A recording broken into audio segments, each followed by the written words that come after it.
We should never forget how young they were. 30 years ago, these three dared to confront an unimaginable evil. Stefan Gold was the youngest unit commander in Mossad. David Peretz had his 29th birthday while on the mission. Rachel Singer was only 25 when she crossed through the checkpoint into Soviet-controlled East Berlin. It's our first time in the field.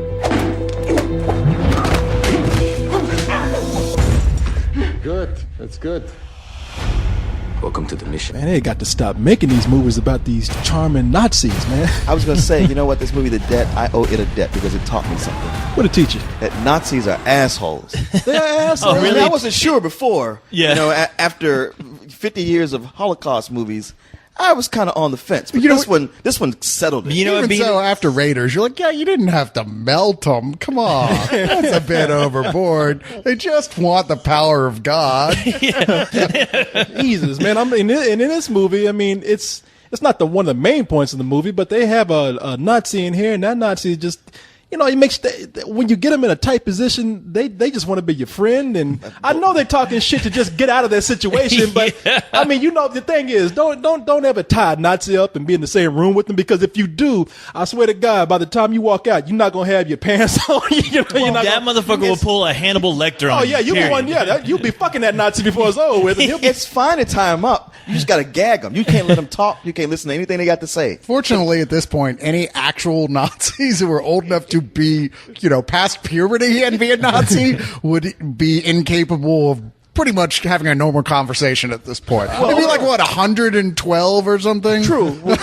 we just shift the rules over to the skinheads and the National Front and the KKK. No, they ain't got the charisma that those old Nazis do. No, they don't have the education. That's true. No, they don't. And the spiffy uniforms. Yeah, they don't even have enough teeth. Think I woke up with a Nazi one morning. How the fuck did this happen? You were mad at the bar last night. We did? Oh, shit. It is one of those things, you know what, if we invited a Nazi to join in as a fifth member of the crew, by the end of the month, we'd all have killed each other. Not really. Because he would have talked us into it? Yeah, because they had that psychological warfare. Yeah. We had sounds like a bottle film. No, we had the Nazi Carlisle here. Oh, come on. Now, granted, he was a time Nazi, but hurry up! I'll kill you all. You will record it. No, we must exterminate this evening. I have things to do. No time for your insolence, Carter. Exterminate the bullshit. Yeah, no. Now the reason why we're talking about Nazis, I have a final solution.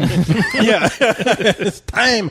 No, the reason why we're talking about Nazis in this is a movie that is about 3 Israeli super agents. I mean, now they're old, but they got their fame because the movie takes place in 1997, but back in 1965, they were seen as the elite agents of their time. They were Mossad agents. They're the coolest agent you could be. Oh yeah, motherfucking Nazi hunters. Yeah. I mean, if you can't get laid, then you can't get laid. I think Magneto was hanging out with their group. Yeah. And these 3 Nazis are played by Helen Mirren, Tom Wilkinson, and Ciarán Hinds. Yeah. You've seen that. He's a character actor, but when you see him, you know him because he looks like Sam the Owl from the Muppets. Sam the Eagle. You think it's Sam the Eagle? Yes, if you see him, his mouth. Master Thespian? Is that who you're talking about? His mouth looks like a beak. If you've ever seen him, he looks like an right owl. at that Nazi group and said, "You are all weirdos." Yeah. But when they were younger, back in their late 30s, mid 30s, or mid 20s, they were all sent to find this one Nazi that was notorious. I forgot what his real name was. Something but he was Fogel. Fogel the butcher. Dr. Fogel. Vogel the surgeon. The butcher of the butcher of bratwurst. Yeah, Vogel the surgeon. This guy, he's one of those Nazis that was experimenting on people. He was one of those fucked up human centipede type Nazis. He wasn't one of the nice Nazis. He wasn't one of the cool ones you could chill out with. No. He's one of those guys that Joseph Mengele went like, dude, I don't know about some of this. He's the guy who invented the fucking Mr. Potato Head, where you switch over body parts, do whatever you want, just to see what'll happen. Let's see what happens. Mr. Jew Head. Yeah, I know. Kids are love this. No, but no. So they were sent back to they were sent to infiltrate Germany at the time and bring this guy down. You know, he's one of those guys that fled, wasn't captured. He was hiding out, and so their mission is to find him, not kill him, because they want this guy to go on trial so the whole world can see what he has done. But something happens with this mission where things have gone wrong, and all three of these agents now, in their older age, are forced to carry this secret with them that's just in tearing them apart. You know, what was meant as to serve justice to this Nazi is a thing that this just has had a terrible impact on their lives. And I applaud this movie for one thing, because I have to say the movie got me. Like at the beginning, I mean, this is a suspenseful movie, man. I have to say, there's so many scenes in here where I was watching this and I was like, you know what? I wish I hadn't been introduced to the older agents at the beginning, because I don't know how they're going to get out of this situation. Now I know, because they showed us at the beginning about that would be so much effective if that would be so more effective if I didn't know that they had lived or they had succeeded with their mission. And then the movie plays with the time of the film, or the chronological order of the film, and you realize, oh, okay, there's something that was important that was taken out that we were told earlier, and it makes all the difference for this movie. What I liked about the movie was that even knowing that, okay, you see them older, you know they're going to live, I still never felt safe. I mean, I was on edge throughout the entire movie. Well, yeah, because all right, so we're early on, you see the conclusion of how all this happened as Helen Mirren at her daughter's book signing, because her daughter has written a book about the events that she and the other guys went through. You see the conclusion as she shoots and kills the Nazi. It's like, yay, you were a great hero. You guys killed it. It was amazing. But you find out very shortly after that, not any specifics, but that something in their whole story is one big fucking lie. And the whole middle of this film is watching the story. Really. Yeah. I mean, we don't even see Helen Mirren or the other two guys for a good 35, 40 minutes of the film. It's just the kids. Yeah. Well, even you say you find out that it's a lie. You don't, I wouldn't even think it's a lie. It's just like something huge went down. Something big went down. This movie opens strong. I mean, like something happens that's just so shocking. You're like, Jesus Christ. Okay, I'm awake. I don't know how sleepy I was before. Oh, yeah. And from that, you're like, what can make that happen? And you got that hanging over your head the whole time. And it makes you question, like, who these characters really are, what they're all about, and what exactly is this story that, we're about to hear from the Helen Mirren character. What is this story all about? Like, what is it going to unravel? You have to find out where he is. What are you talking about? David has taken himself out of the equation. I can't do it. You're the only one left. Are you insane? We can't. Well, I can't do it. I can't. But look at me. I'm not capable. I haven't been an agent for 30 years. You're insane. No, I can't do it. You have to do it, Rachel. Because for 30 years, you've been taking the credit for it. And the thing is, when it unravels, it gets even more interesting, where it's like, wow, you kind of feel like, okay, well, I've kind of seen the conclusion, I've seen all this, now you better really get me in the story for me to really, get involved. And they do. I mean, they do an exceptional job, especially with all the actors. And the biggest thing is when you're meeting this monster who they have to capture, this monster of a person that, you hear plenty about him.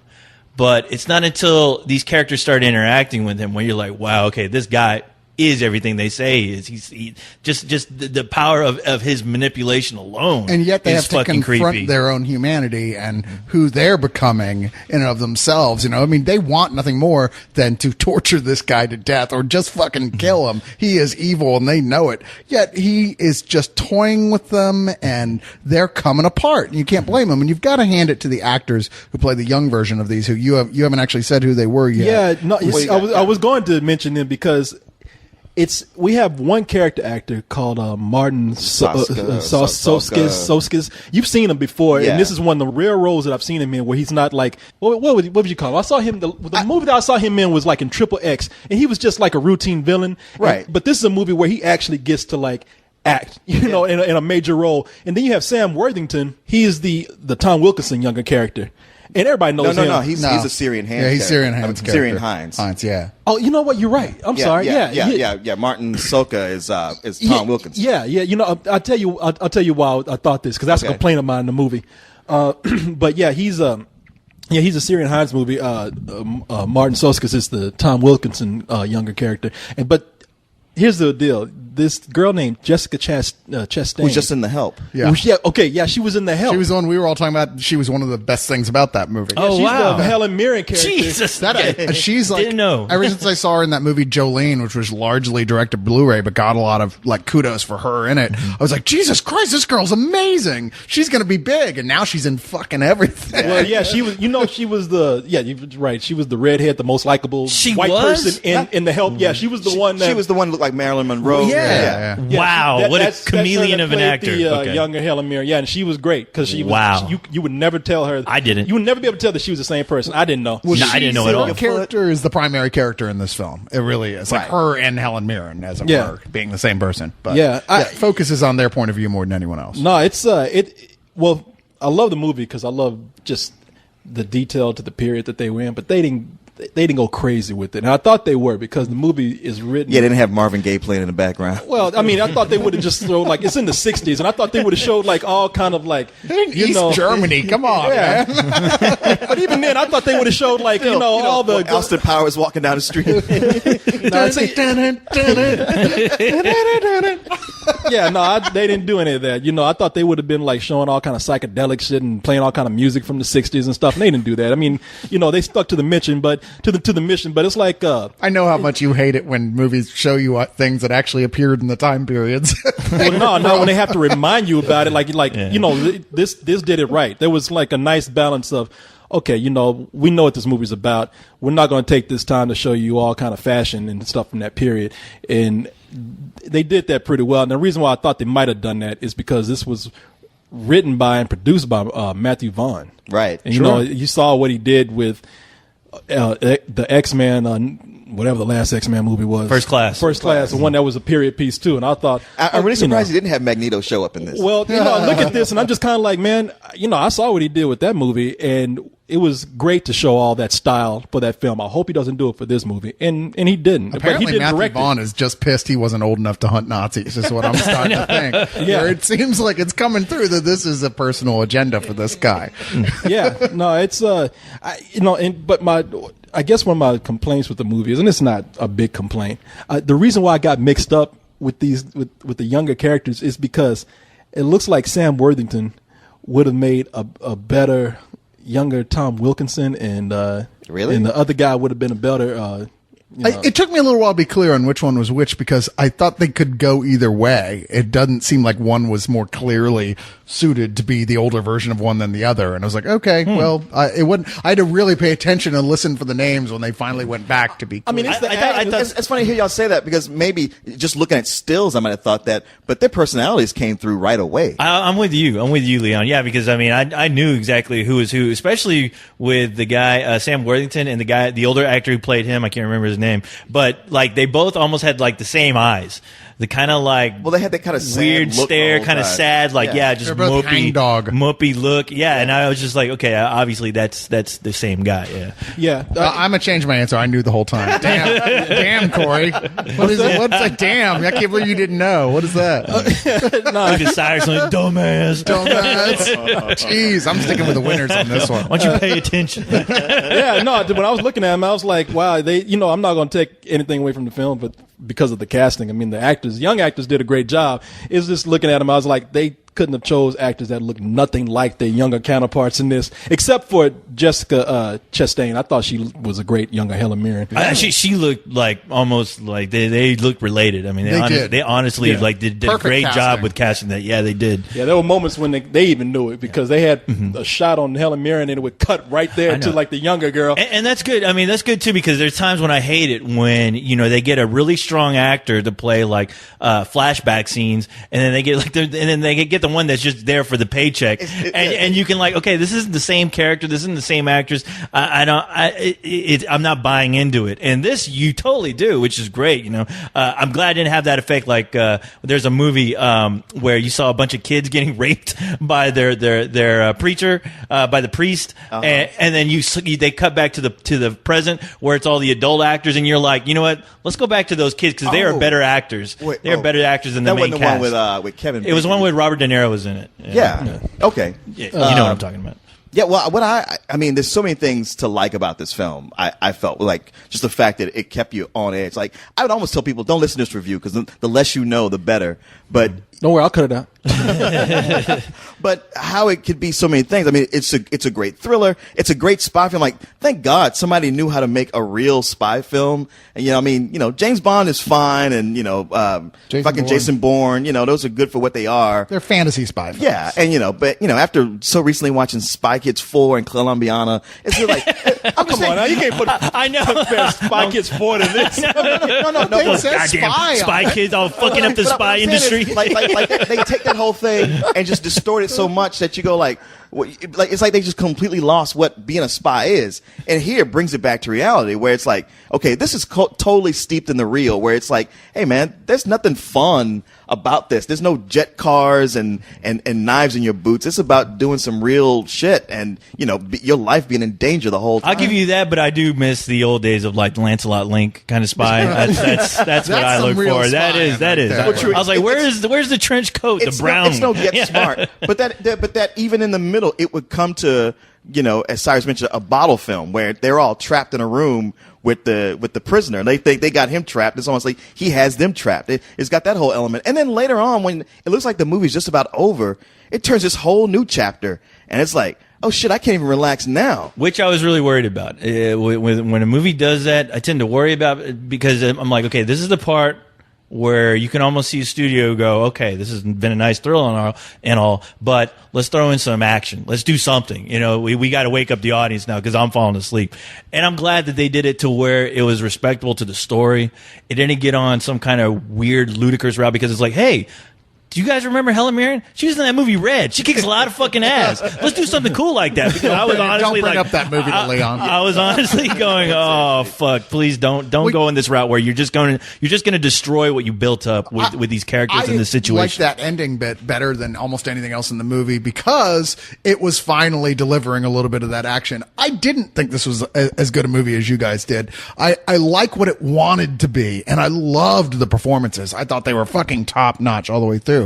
But I thought the script kind of left something to be desired. It sits for too long in that bottle area without ever really getting to the points it dances around. The whole "are we the monsters" type of thing. Is that where you're going? Because you're not really exploring it. You're just kind of dancing around it. So I'm sitting there waiting for that to have more meaning that it never really knew what to do with. And that made me sad because, like I said, watching these actors work together was great. Eventually it came back around for me, like I said, with that ending. I thought that ending was totally solid, and I never disliked the film, but I just felt it meandered a bit too much in its own sort of like waiting for the next thing to happen. I agree with you on that, man. Like you're saying, you don't think it's as good as a film as we say it is. I like it a lot. I think that there are so many things in this movie that work. Like I said, you kept jumping at the sound scares. I noticed. No, some girl jumped at. There's some girl doing some girl that. next to was me. there somebody jumped. next to you? Okay. Yeah. Because I kept hearing you laugh every time it was like they'd like switch scenes at a tension moment with a sound effect first before the video changes, like I was a loud there. elevator clanging or something, and you were like. No, I'm sitting next to this girl who's like taking up 2 chairs almost, and whenever it's like somebody open up a door or something, she always like nudge me and scream, and I was just, I'm not gonna get mad. I'm gonna laugh, But calm down, lady. Yeah. This film have an effect on you? What the hell? Yeah, There are no Nazis in the audience. for her to cop a feel on you. Yeah, Well, she got more than a feel. she's gonna be. Don't want to say anything, but baby daddy right here.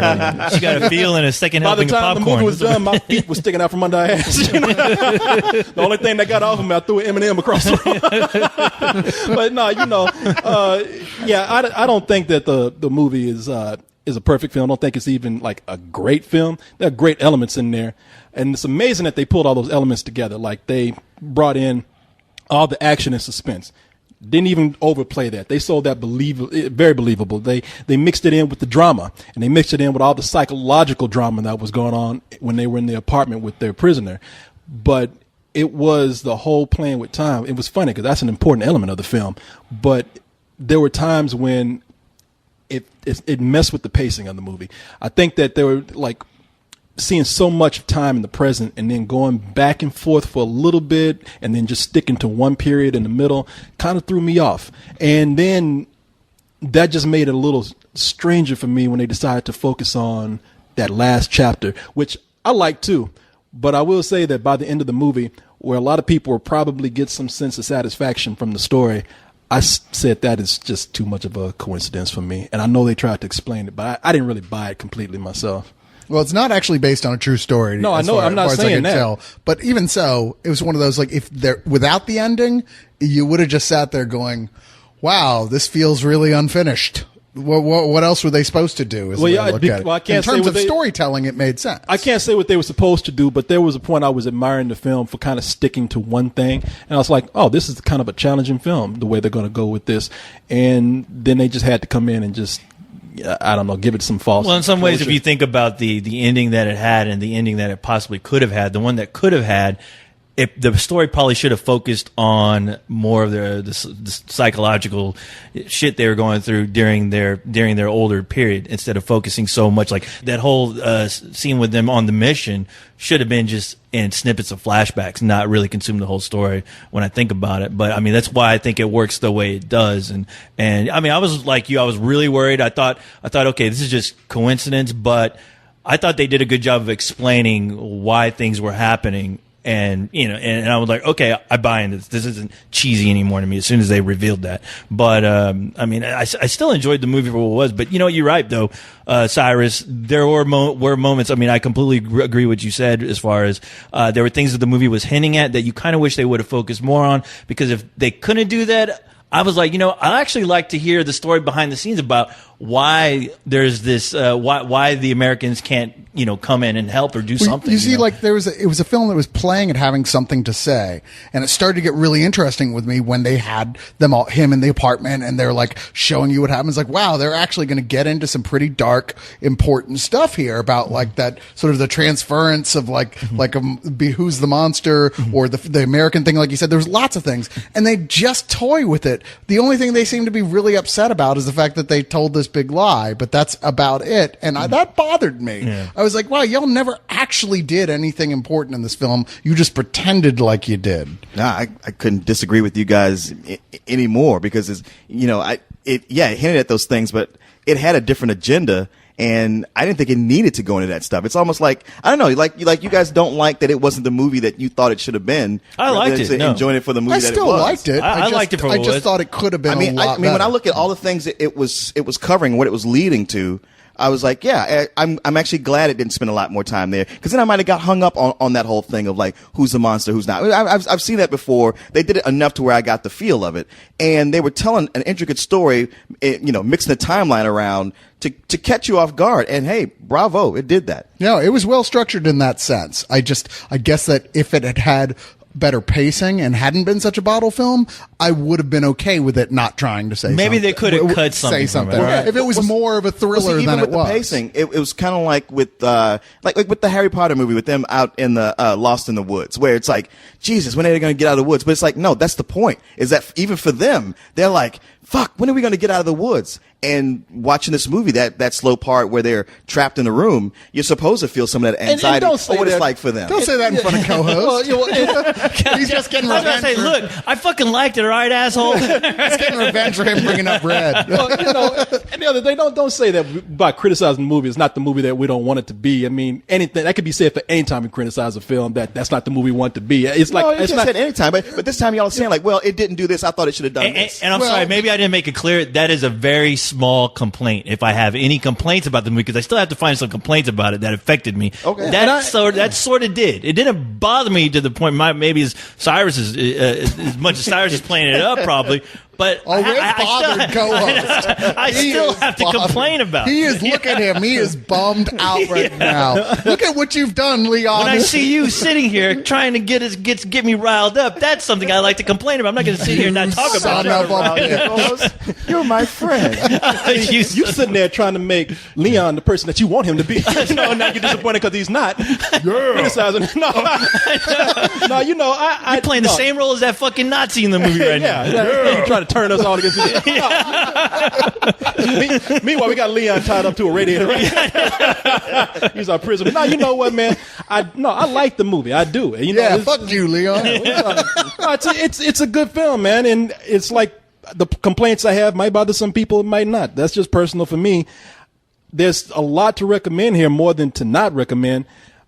This is the director of this is the guy John Madden. I love his football games. He was the most his video games go through the roof. Coaches in the league. I mean, shit. He had the new Madden just came out. It's great. It's good to see they had time to do this movie and get that game. I would have liked to have seen this with his commentary. You see what they're doing the Nazi tied to the radiator. Now he's fucking with their minds. What are they going to do? Oh, they're turning on each other. The Nazi won. He's drawing a bunch of X's and O's on the screen. What she should have done is gone around the kitchen the other way here. And I am dying for the PS3 version of this movie. He's driving them crazy.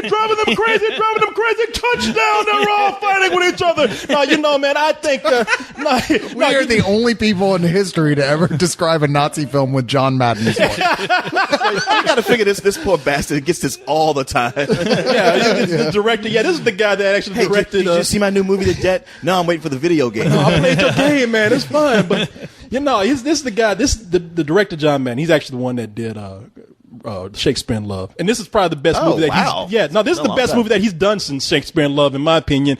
And I think he's done a great job with this. Him combined with probably the period piece touches of Matthew Vaughn, made for a really great period piece spy film. And I got to say, that guy that played the Nazi, his name is Jesper Christensen. If I ever see that motherfucker on the street, I'm gonna kill him myself, because he did a great job in this movie. I mean, he started out playing like a sort of a gentle guy, and he had me hooked. I was like, this guy. I think this guy, honestly. I was like, this cannot be the guy that this guy's so sweet. Look at this. And then turn around. This guy's a total fucking dick, man. No, he is. You almost want him to get nominated or to get something for this role, because the thing is, you wish it was kind of bigger. You kind of wish it was a bigger role, because when you're watching him, you see him pulling the strings of these people, and you're just like, wow. He makes for a great movie villain. Between being, a gentle old man to a creepy, disgusting Nazi, and.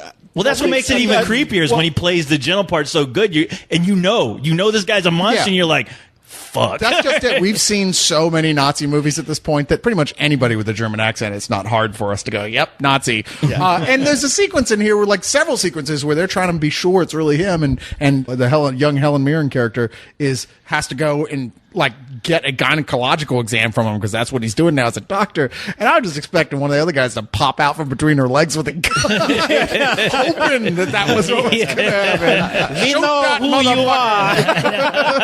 What the fuck? That's a great hiding place. I got to hand it to you, Americans.